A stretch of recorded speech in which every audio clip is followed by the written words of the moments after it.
Hello guys, welcome back to this channel. In this today's video, I'm going to show you how we can delete our Instagram account. Okay, let's get into it guys. Here I have opened my Instagram application, and first of all, we can go to our profile.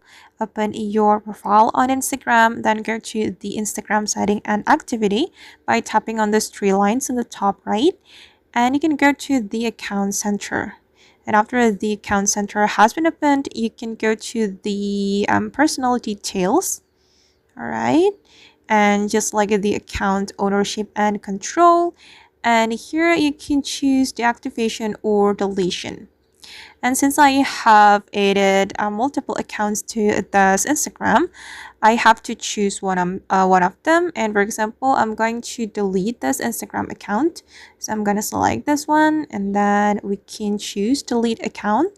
Since we want to delete our Instagram account, and then you can click on continue. Then you have to add the reason why you delete your Instagram account. And then you just need to click on continue, and then you just need to follow the instruction from Instagram.